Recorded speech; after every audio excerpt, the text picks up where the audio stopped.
आज ये youth competition times की बुक है। उसमें क्या है कि वन लाइनर क्वेश्चंस आपको दे रखे हैं। तो इसमें हम इसको रिवाइज करेंगे। जहां मुझे समझाना होगा मैं समझाऊंगा भी, और जहां सिंपल होगा उसे एकदम से करते चले जाएंगे। ठीक है, तो हम शुरू करेंगे।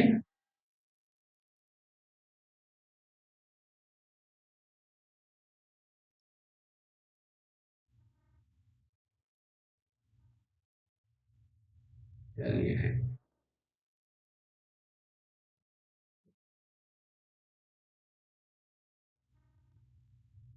शुरू करते हैं। सबसे पहले है भारतीय संविधान की ऐतिहासिक पृष्ठभूमि। तो इसमें क्या है कि कैसे हमारा संविधान बना, कैसे कैसे आया, क्या चला। तो ये हमारे सब चीजें इसमें थोड़ी थोड़ी दी हुई हैं, और इसी पे बेस्ड हमारे क्वेश्चंस रहेंगे। और इसी पे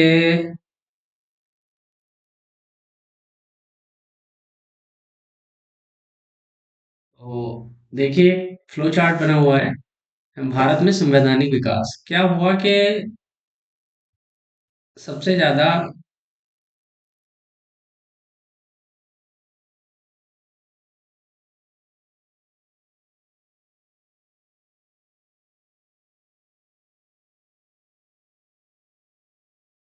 सबसे पहले जो संवैधानिक विकास हुआ हमारा,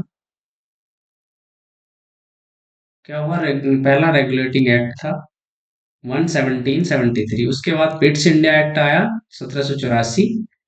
उसके बाद अधिनियम 1786, चार्टर एक्ट, भारत शासन अधिनियम, और चार्टर एक्ट 1853, 1833, इस तरह से 1858।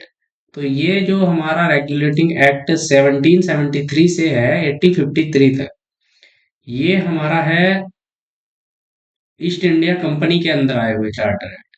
ध्यान दीजिए, यहाँ चार्टर एक्ट है सारे। ठीक है, रेगुलेटिंग एक्ट है, पिट्स इंडिया एक्ट है, और चार्टर एक्ट है। पर यहाँ से देखिए 1858 से हुआ क्या था कि भारत में 1857 में एक बहुत बड़ी क्रांति हुई थी। आपने जैसा इतिहास में पढ़ा होगा सबने। तो उसके बाद क्या हुआ कि भारत पे कंपनी का शासन हटा दिया गया पूरी तरह से।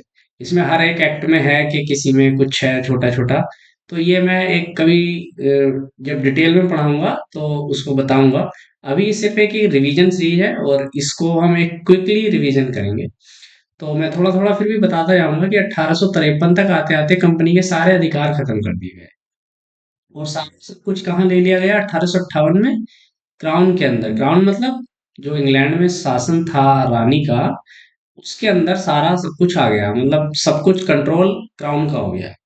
फिर भारत शासन अधिनियम बनने लगे, और जो भारत पे शासन का काम हो गया वो सीधा वहां से शुरू हो गया। फिर भारत परिषद अधिनियम 1861 आया, 1858 के बाद फिर 92 आया, फिर 1909 आया जिसे हम मार्लियामेंटो सुधार कहते हैं, फिर 1900 आया, फिर 1919 आया जिसे मॉन्टेग्यू चेम्सफोर्ड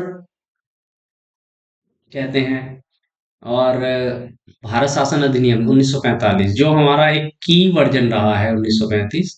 मतलब आप ये समझिए कि हमारा जो संविधान है वो आज भी अगर 65 to 70% जो है वो इसी से लिया गया है। और फिर बाद में जो हमारा जब स्वतंत्र हुआ भारत, बधाई हो, 1947 में हम स्वतंत्र हो गए, और एक इसी के ऊपर एक अधिनियम बनाया गया। तो हम ये सारे पढ़े पढ़े हैं हमने पहले। और अब हम अगर इन्हें दोबारा से पढ़ेंगे तो थोड़ा सा ये है कि डिटेल में पढ़ा जाएगा। लेकिन अभी हम छोटी छोटी हर रेगुलेटिंग एक्ट की इंपॉर्टेंट चीजें पढ़ेंगे। ठीक है, तो सबसे पहले हमारा है कि भारत में एक सुनिश्चित शासन प्रणाली आरंभ करने वाला अधिनियम था 1773। हुआ क्या था कि 1764 में शुरुआत कहाँ से हुई कि 1757 में प्लासी का युद्ध हुआ। आपने सुना होगा प्लासी, है ना। 1757 में प्लासी का युद्ध हुआ, और उसके बाद क्या हुआ कि 1764 में बक्सर का युद्ध हुआ। तो प्लासी और बक्सर के युद्ध में जो अंग्रेजों ने अपनी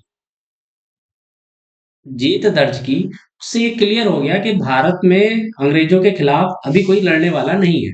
क्योंकि क्या हुआ था कि प्लासी का युद्ध तो एक नवाब के खिलाफ था, लेकिन बक्सर के युद्ध में मुगल सम्राट भी था वहां पे साहब।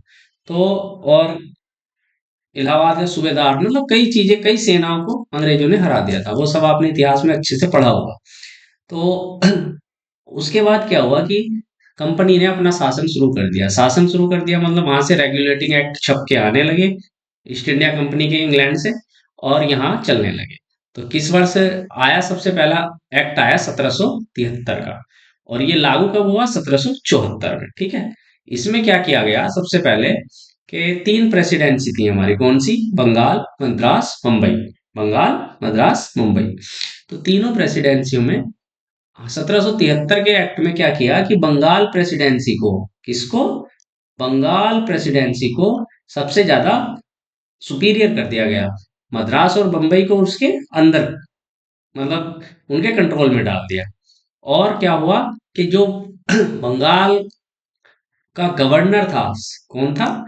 बंगाल का गवर्नर, वो बना दिया बंगाल का गवर्नर जनरल। क्या बना दिया गया? बंगाल का गवर्नर जनरल। देखिए ध्यान दीजिए, अभी बंगाल का गवर्नर जनरल बना है वो, ना कि भारत का। ठीक है। तो अभी वो अगले एक्ट में बनेगा। अभी हम 1773 में क्या करेंगे कि क्या किया गया कि बंगाल के गवर्नर को क्या बना दिया गया? बंगाल का गवर्नर जनरल। ठीक है। तो ये इसमें आया। और वारेन हेस्टिंग जो था वो पहला हमारा गवर्नर जनरल था, बंगाल का। ठीक है। ना कि भारत का। तो कहाँ का था? बंगाल का। ठीक है। और इसी अधिनियम में क्या हुआ कि एक सर्वोच्च न्यायालय का स्थापित किया गया। ठीक है। 1773 में ही एक सर्वोच्च न्यायालय की स्थापना की गई। और कहाँ हुआ था ये? कलकत्ता में। ठीक है। कलकत्ता में हुआ था। और इसमें ये भी है कि चार इसमें न्यायाधीश थे। एक मुख्य न्यायाधीश था एलिजा इम्पे, और दूसरे तीन अन्य न्यायाधीश थे। ठीक है। और जो ये सर्वोच्च न्यायालय की अधिकारता क्या क्या थे? सिविल थे, आपराधिक थे, और नौसेना। होता क्या था? देखो, सर्वोच्च न्यायालय इन्होंने बना दिया, सब कुछ अंग्रेजों का ही था। लेकिन इनके निर्णयों के विरुद्ध विरुद्ध अपील हो सकती थी। कहाँ? प्रीवी काउंसिल में। और प्रीवी काउंसिल में कौन कौन थे? सब अंग्रेज थे। वायसराय था, वो गवर्नर जनरल था उसमें, और सब कुछ अंग्रेजों का था। तो मतलब यहाँ कह लो वहां कह लो, सुनवाई कहीं नहीं होनी थी। तो उसके बाद क्या हुआ कि कुछ इसमें कमियां दिखी गई, मतलब कुछ त्रुटि आई, उन्हें ठीक करने के लिए। वैसे तो ये था कि 20 साल के बाद हम एक चार्टर भेजा करेंगे, 20 साल तक आप राज करोगे, फिर 20 साल के बाद जैसी परिस्थिति होंगी हम भेजा करेंगे। लेकिन हुआ क्या कि कुछ कमियां इसमें थी, तो एक एक्ट ऑफ सेटलमेंट आया 1781 में। तो इसका कोई ज्यादा बड़ा कुछ है नहीं। और बस 1773 में आपको यही सब कुछ पढ़ना है कि क्या क्या, कि रेगुलेटिंग एक्ट 1773 में आया, 74 में लागू हुआ। तीन प्रेसिडेंसी थी, उनको बंगाल के अधीन मद्रास और बंबई को कर दिया गया। और गवर्नर को गवर्नर जनरल बना दिया गया। और पहला गवर्नर जनरल कौन था? Warren Hastings. और एक सर्वोच्च न्यायालय की स्थापना हुई, उसमें चार न्यायाधीश थे, और एलिजाइम पे उसका मुख्य न्यायाधीश था। और जो सर्वोच्च न्यायालय के निर्णय के विरुद्ध अपील होती थी वो प्रीवी काउंसिल में होती थी। मैं समझता हूँ 1773 में इससे ज्यादा काफी कुछ है, इससे ज्यादा नहीं पूछा जाएगा, काफी इसमें से आ जाएगा। ठीक है। ये इतना समझ में आया? ओके।